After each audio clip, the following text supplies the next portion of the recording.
Are your business expenses playing hide and seek? With Uber for Business, the small spends that slip through the cracks, like rides and meals, go right where you need them. Because it integrates with leading expense platforms, you can say goodbye to surprise costs, missing dollars, or chasing receipts. Everything's track downable. Uber for Business. Make small steps that make a big impact. Learn more at uber.com/small steps. Icy Hot Pro with 2 max strength pain relievers. Targets multiple pain receptors. Ice works fast, heat makes it last.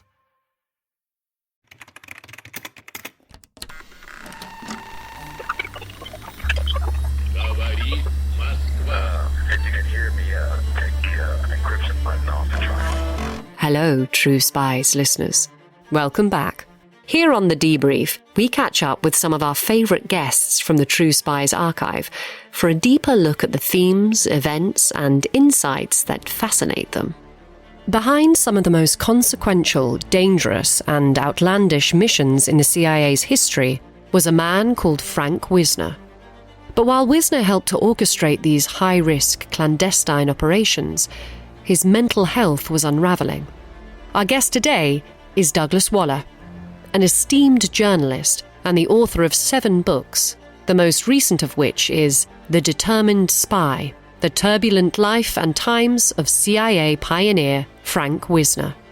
True Spies producer Morgan Childs recently sat down with Douglas to discuss his complex leading man, the illness that plagued him, and the indelible mark his tenure left on the US and the wider world. Douglas, I'm very happy that you're here to discuss a very impressive study of a really interesting person. And I think I should say before we start that we are likely to talk about mental illness and suicide. And so if there are listeners who don't feel that they're in a place for that sort of conversation, please take care of yourselves. Doug, you have said that you have always gravitated towards controversial characters. What do you mean by that? And who do you mean by that? Well, this particular book, The Determined Spy, is, I guess you could call it the third in a trilogy of books that I've written.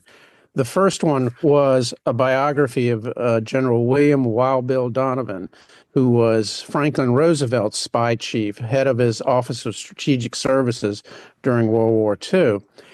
Donovan was a very controversial character, and for a biographer, he was, someone fascinating to explore. People revered him and hated him. No one was neutral on Wild Bill. There were generals in the Pentagon who thought he was as big a threat to the United States as Adolf Hitler was.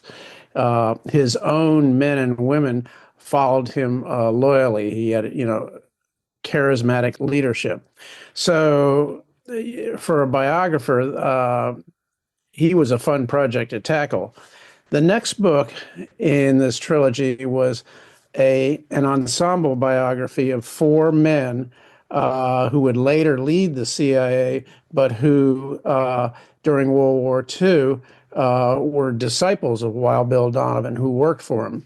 And that was Allen Dulles, Richard Helms, William Colby, and William Casey.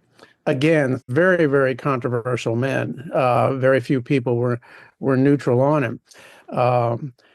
The same case was with Frank Wisner, the third person in this trilogy. He was somebody who had a host of admirers in the U.S. and actually around the world, but also people who didn't like him. He was unpopular with. As I say, for a biographer, or at least for me, this is kind of an ideal subject because you have 3 objectives you have to satisfy. Number one, tell the story of the person. Number 2, sift through the pros and cons of that person, and also number 3 is describe the times that they lived in. So it gives the reader some type of meaning, on why am I reading this guy? What's significant about it? Yeah, and Frank Wisner suffered from bipolar disorder and ultimately ended up taking his own life. Mhm. mental health, of course, isn't something that we talk about very much on True Spies, and it doesn't seem that it has been a focus of your earlier work either. What was your process for coming to understand Wisner's illness? Well, it was something I had never really considered in the past. So during my research, actually, I had a psychiatrist and a psychologist I consulted with throughout the research. A psychiatrist who was chairman of the psychiatric department for the University of North Carolina at Chapel Hill, chairman emeritus. The first thing he did was assign me a reading list of books and textbooks and journal articles to read that numbered about, I think, about 4,000 pages. Wow. Yeah, there was an awful lot to go through. And what I had to do was first, get somewhat versed in the subject, and then also get versed in bipolar disorder as it was considered, treated, and viewed in the 1950s when Wisner had it. It's a very complicated disease. There's a lot of myths about it, even to this day. And back then, it was there was even less known about it. And so I had to do an awful lot of research into it to see how it played into this controversial spy's life. Right. It added another dimension, again, another challenge. Well, it's interesting. You write about his illness throughout the book. It's not just a footnote in this story, just as it's not just a footnote in the lives of anybody who suffers from this sort of mental illness. I guess I'm curious if there was a way in which one could write a career biography of Frank Wisner that doesn't also touch on his mental health, meaning how much of who he was at the CIA and how many of his decisions while he was at the agency were informed by the fact that he had bipolar disorder. Well, it's kind of interesting because one of the first things I had to do was kind of trace, where did he get this? How did it develop in him? He was born in 1909. He was a son of the South. His father was a prominent lumberman in Laurel, Mississippi, which is just southeast of Jackson. Bipolar disorder very often tends to be inherited, passed down by genes. And there was some talk, or the family questioned whether he didn't inherit this from his mother, who they believe suffered from depression, although it was never formally diagnosed back then. There were flashes or incidents, episodes over the years that could cause you to wonder. I mean, he was a very hyperactive child. Now, that could have been due to, early stages of bipolar disorder, or he could be just be a busy kid. He served in the Office of Strategic Services under Donovan and developed an intense hatred for the Soviets. It was almost a religious fervor within him. But that could be passed off to the fact that there was a lot to hate back then of the Soviet behavior, particularly after the war. And he witnessed a lot of that. When he got into the OSS in the 1950s, one of the first indicators of the disease was what psychiatrists call hypomania, which is a person who has, high energy, enthusiasm, very expansive ideas, very charismatic. But in Washington, that describes half the leaders there. So, it wouldn't have been something that would stand out. It would be something that was admired. It wasn't until the mid to late 1950s that the bipolar disorder within Wisner began to show up. When he was overseas, he began to act more erratically. He would, take, micromanage operations in his overseas stations, send back dispatches that were nonsensical, that they couldn't make hide or hair of. But bipolar disorder is a disease that goes in and out in a person. It's almost a chameleon-like disease. So there were for many months, in some cases a year or more, where he didn't display symptoms. And what he did show, people passed off to, Frank Wisner was under a high-pressure job. By the mid-1950s, he commanded somewhere around 6,000 men and women who were spies, propagandists, contract agents all over the world. That's a huge load. I mean, that's literally an army brigade worth of shadow operators that he personally supervised. So a lot of people, when he acted a little erratically, said, well, this is just Frank blowing off steam, when, they didn't, see, there was something even more deeper or a more physical problem that he had.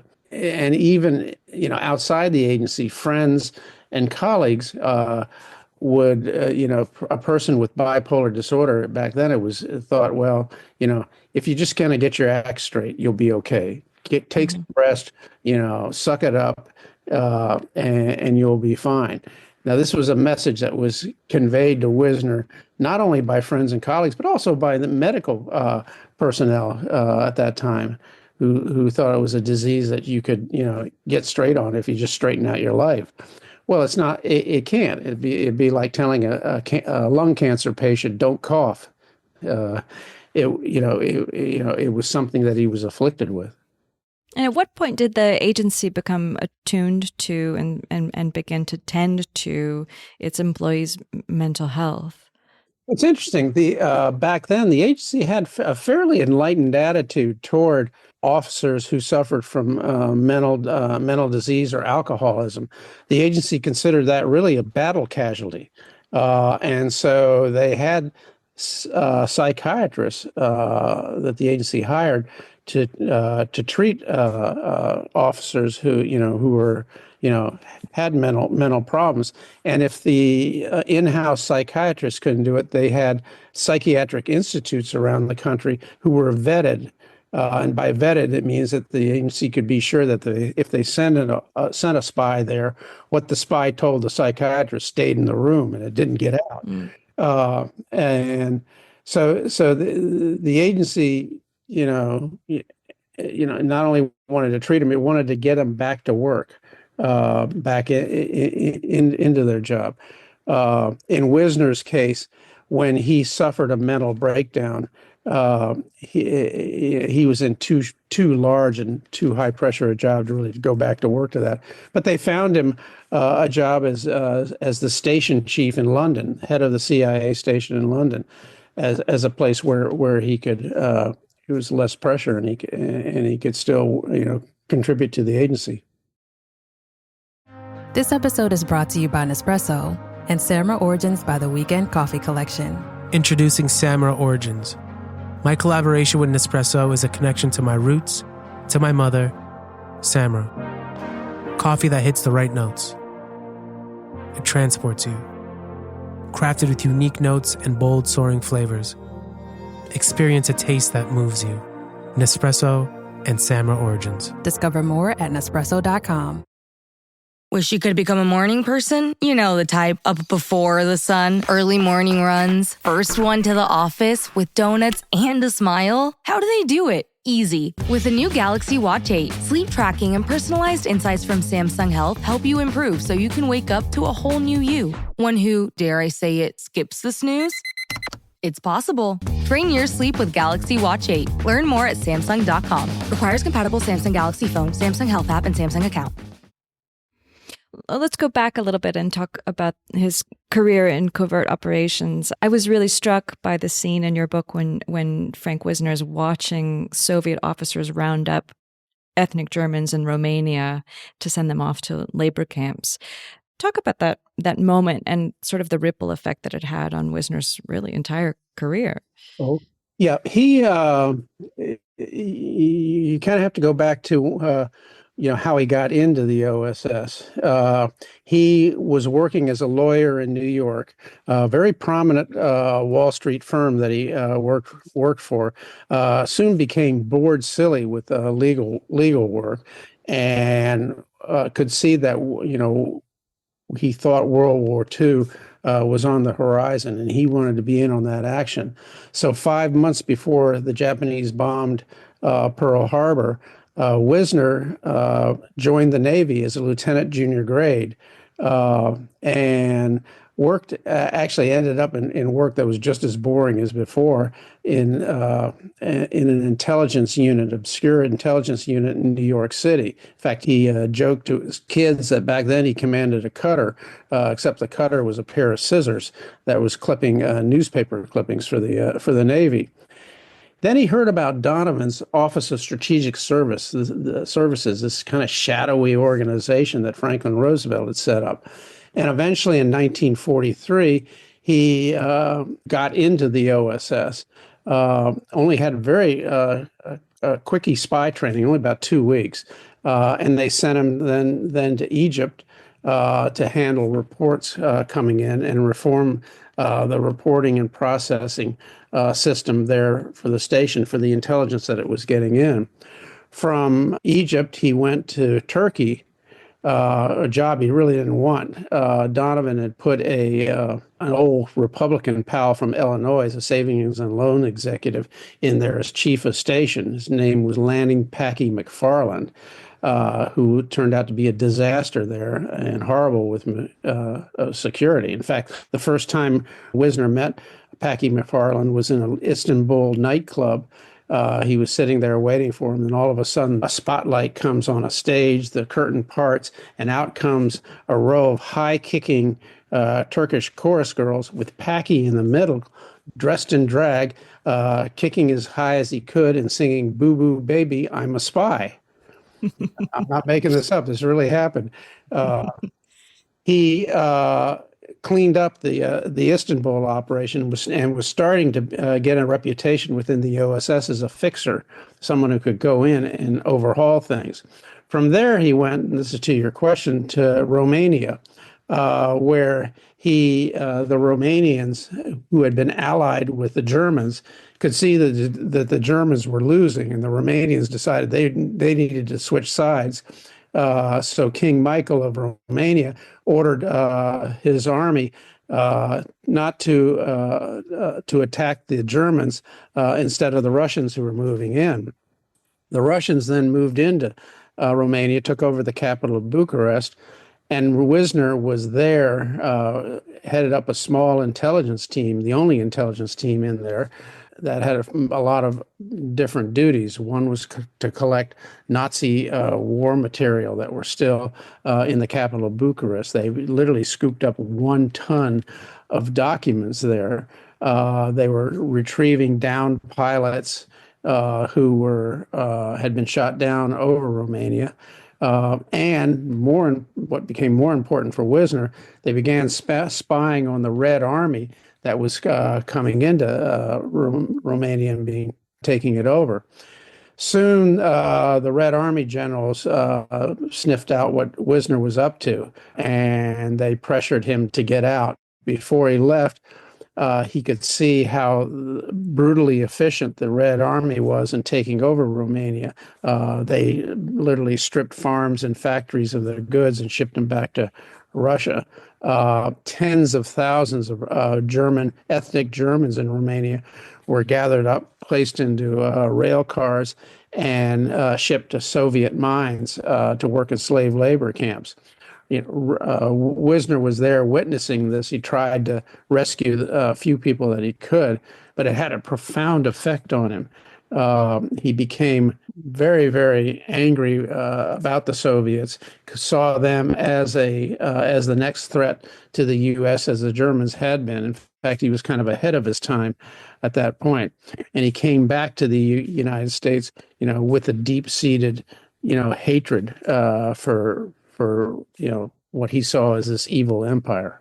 Yeah, say more about this being ahead of his time piece, because this really hit home for me reading the book. I was I had lost track of the fact that in these later days of the war, how blurry the lines were between ally and enemy. Well, there was. In fact, Donovan, Wisner's boss, tried to cultivate relations with General Pavel Fitton, who was head of Russian intelligence.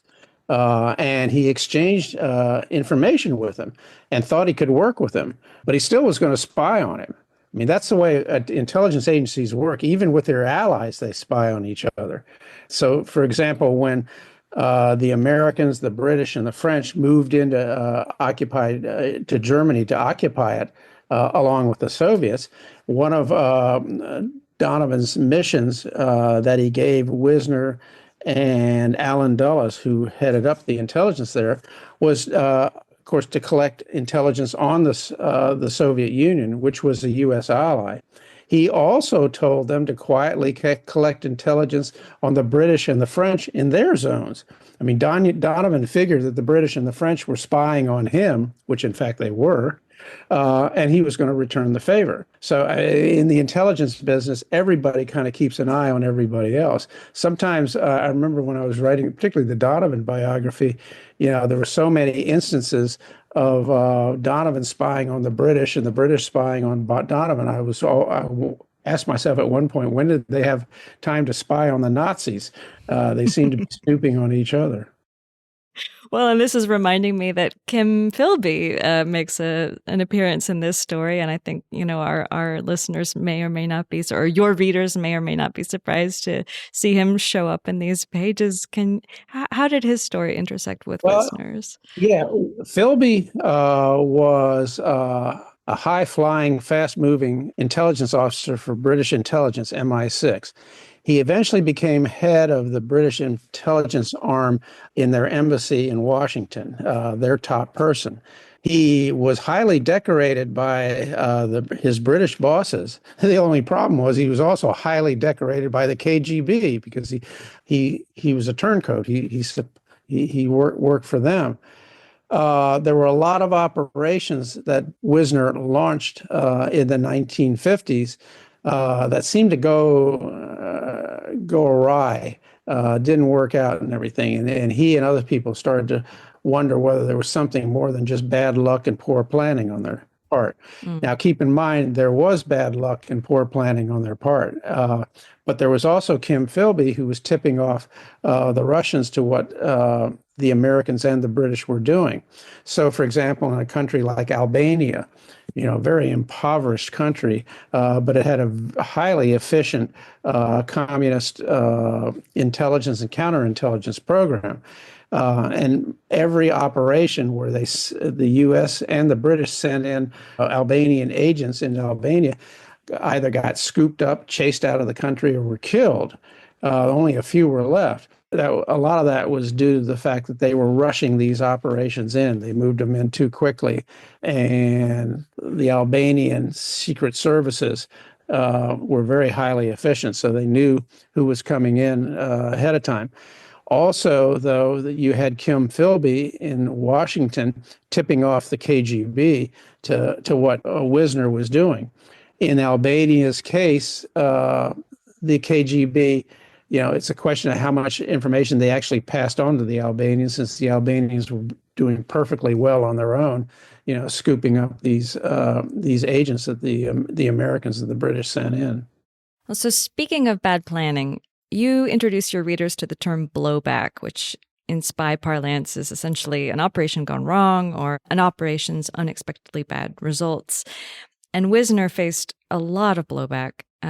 He played a role in, for example, the overthrow of Mossadegh in Iran in 1953, which obviously had disastrous consequences for that country, but also for U.S.-Iran relations. He helped to orchestrate the coup in Guatemala that ultimately led that country into civil war and human rights abuses and widespread violence, which was committed by U.S.-backed forces. I suppose my question for you is, on the balance sheet of Frank Wisner's career, how do you see his successes compared to his failures? Well, I get asked this a lot, and I say he had a batting average, to use a baseball analogy here. A lot of hits where things succeeded, but a lot of strikeouts and a lot of, fly balls that were caught. That's as far as I'll go with that analogy. But so you had in the case, in Eastern Europe, a lot of those operations which he rushed to get in, and they didn't spend enough time laying the groundwork for them, got rolled up in Eastern Europe and in the Soviet Union. He had successes, though, for example, in the propaganda campaigns that he ran. This was Radio Free Europe and Radio Liberty, which the CIA secretly funded. They drove the Soviets nuts. The Russians tried everything they could to shut down those programs, and Wisner, kept them going, and it had quite an effect. There were some operations that were kind of off the wall. I mean, one of the propaganda operations they had was on the Vienna to Budapest rail line. They had an operation that substituted the toilet paper on the cars for toilet paper with the face of the Hungarian dictator printed on it. Now, what the hell that was going to accomplish, I don't know, but they did it. In Asia, for example, they had horrible luck with the programs to infiltrate agents into China, communist China, and North Korea. They all got rolled up, and there are a lot of flops there, mainly because the CIA officers they were rushing in weren't really trained enough or weren't culturally aware enough in those areas. They operated almost kind of half blind. On the other hand, in the Philippines, where a communist guerrilla group had been vibrant, Wisner sent in Edward Lansdale, who was a former advertising executive, who succeeded masterfully in defeating the Hucks and getting a democratic elected Philippine president in there. In fact, Lansdale, could play rough with his psychological warfare when he wanted to. I mean, he would often, for a dead Huck gorilla that they found, would puncture 2 holes in the sides of the gorilla's neck to make it appear to the communist comrades like that he'd been attacked by a vampire.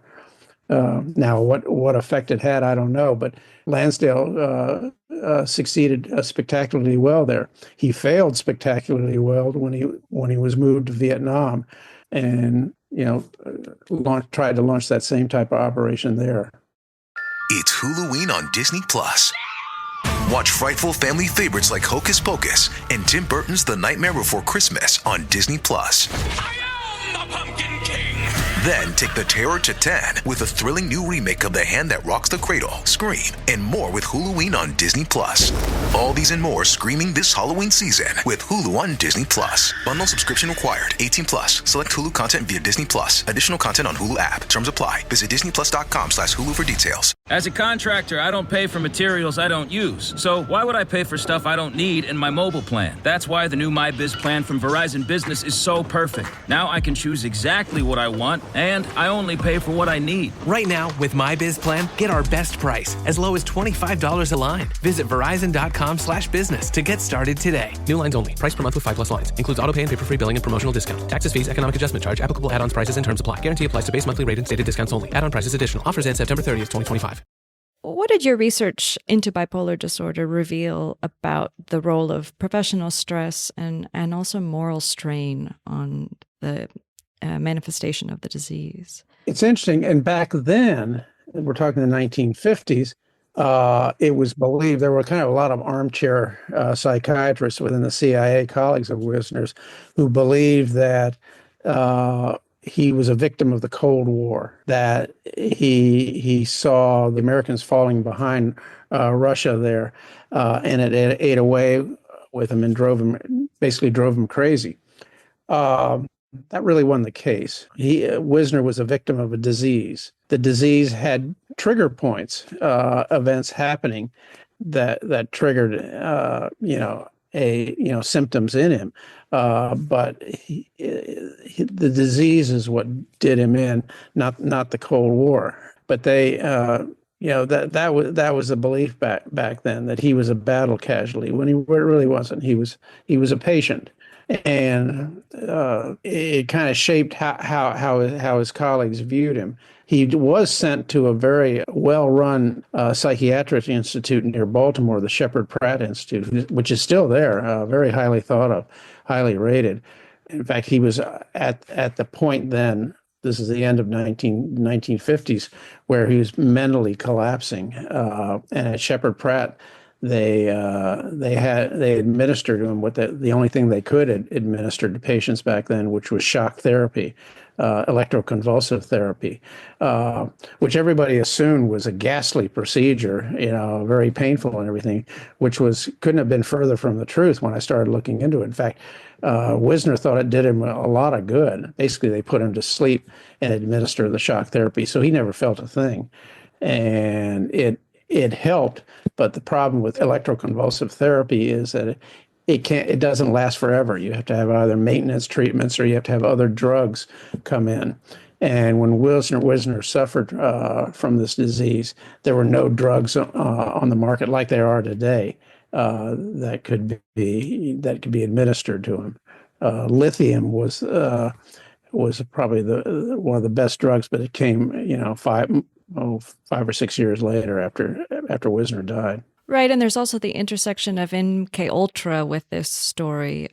Talk to me about how that operation, it seems to have delayed perhaps Wisner from receiving the medical care that he benefited from ultimately. Oh yeah, he resisted going to Shepherd Pratt. Number one, because he didn't think there was really anything wrong with him, which is a common symptom of bipolar disorder.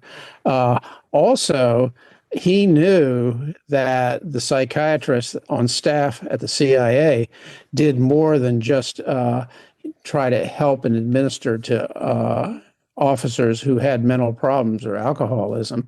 There were psychiatrists there who were looking to develop LSD and other drugs as weapons of war to be used against the Russians. The CIA believed back then that the Russians were buying up huge amounts of LSD on the market as a weapon of war to use against the U.S. And so the CIA needed to become quite active in this field itself. It turned out the Russians weren't buying up that much LSD, but the CIA thought they were. And they ran all kinds of experiments under what's called MK Ultra program, which Wisner oversaw. And this is a program that had a lot of disastrous failures, including unwitting government employees who were given the LSD to see what their reaction would be. And in one case, one of them committed suicide. So he went into Shepherd Pratt knowing that there was a dark side to psychiatry, and he was going in very fearful that that would get applied to him, that he was now becoming a victim of the Cold War, and they were going to try and brainwash him. It's horrifying. Yeah. I wonder if you're comfortable speaking about your experience connecting with the Wisner family. Yeah, Wisner's three sons. Ambassador Frank Wisner II, recently died, who was a top-notch diplomat for the State Department, very senior diplomat there. Ellis Wisner, who is basically the family historian, and Graham Wisner, who recently died too of Alzheimer's disease.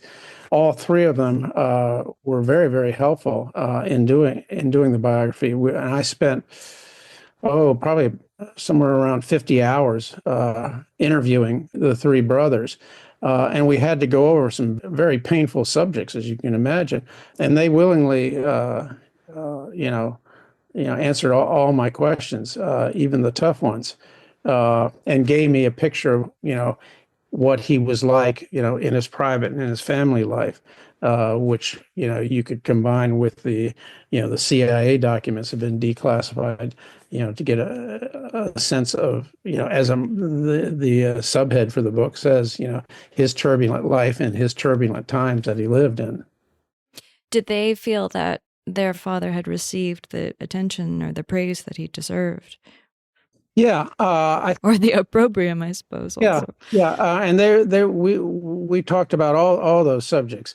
And one of the things you have to do as a biographer and as a historian is you have to describe the times there as they existed, not the times as you think they should have been, looking at it 40, 50 years later. So, for example, as we mentioned, in the case of the coup that ousted Mohammad Mossadegh in Iran, that ushered in the Shah of Iran, who turned out to be very, very corrupt, who was deposed in the late 1970s, and by Islamic fundamentalists who turned Iran into a base camp for terrorism abroad. In the case of Jacobo Arbenz, the president of Guatemala, his coup, the ousting of him with the help of the CIA, ushered in decades and decades of cruel and corrupt military dictatorships whose death squads killed hundreds of thousands of Guatemalan peasants. But going back to 1953 and 1954, Eisenhower saw these two coups as huge successes for him. I mean, he was able to depose two regimes, tossed out with very little U.S. effort, or very little U.S. input into it. These were cheap operations for the U.S., a lot cheaper than sending in Marines and tanks and getting Congress to approve it and everything. He could do it on the sly. So he saw these as huge victories, which he never acknowledged publicly. So, that's you have to portray that as it was then. Obviously, right now it was a case of, don't wish too hard for something, you might get it, and we did in those two cases. But back then, the agency was considered the secret warfare force, doing well in some parts of its operations. So it's a huge question, but I want to ask, what imprint has Frank Wisner left on the CIA, maybe particularly when it comes to America's relationship with Russia? Mm-hmm. Oh, tremendous. He was a pioneer in the agency. He pioneered the modern CIA's use of shadow warfare, propaganda, psychological operations, and covert operations that even exist to this day. He also was a pioneer in what's called liaison operations at the agency. This is where they work with other intelligence services from other countries to collect information and to conduct shadow warfare. It's what gives the CIA a world-class capability. So even though it doesn't have the best of intelligence assets, for example, in the Middle East, it has liaison operations with the Israelis and the Egyptians and the Jordanians and other allies that give it a strong reach in that region. All those type of operations had their beginnings with Frank Wisner. And it really, in some ways, defines the CIA as an intelligence operations for a superpower, which it is. I sometimes get asked, how would you compare like Donovan's OSS and the early CIA that Wisner headed up with today's current CIA? And the answer has always been simple, that today's current CIA is far better. A lot of the operations back then were trial by error operations. They didn't, they were experimenting the first time with it, and that's why, they had a batting average that, whereas today, a lot of this has been, honed over a number of decades now, and so it's a much better operation in today's time. Can I ask you what's next for you, or do you have other controversial characters lined up?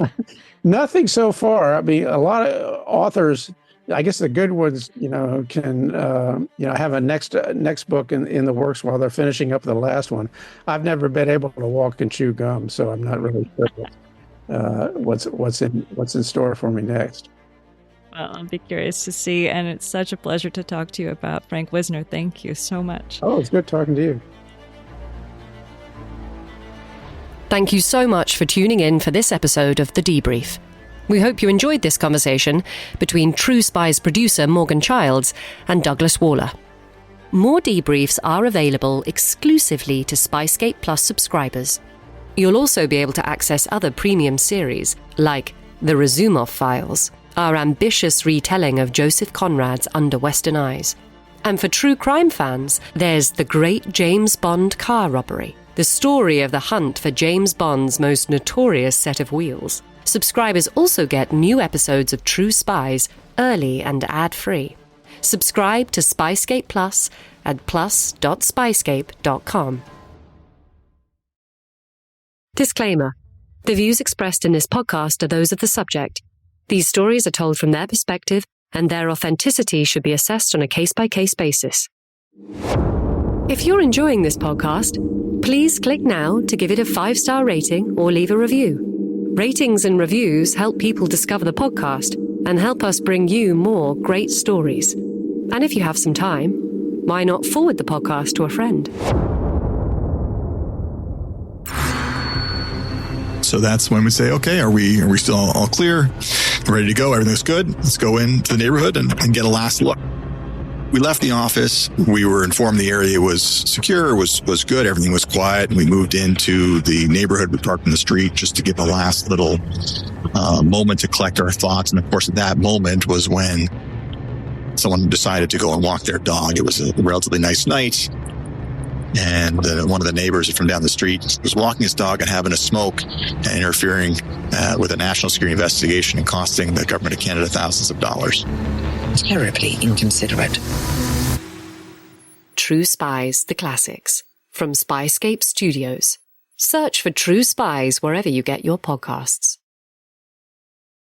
Life's full of big money decisions. Dividend versus growth stocks, tapping home equity, even navigating tariffs. And for every smart tip out there, there's another one that sounds smart but isn't. That's where NerdWallet's Smart Money Podcast comes in. I'm Sean Piles, a certified financial planner professional. And I'm Elizabeth Ayola.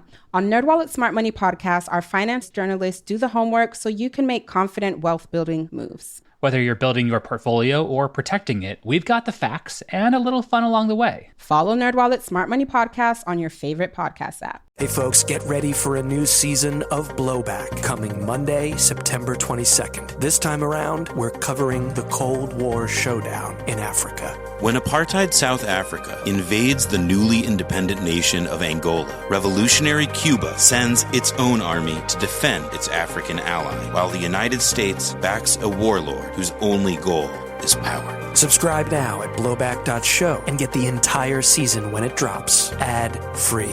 Blowback.show.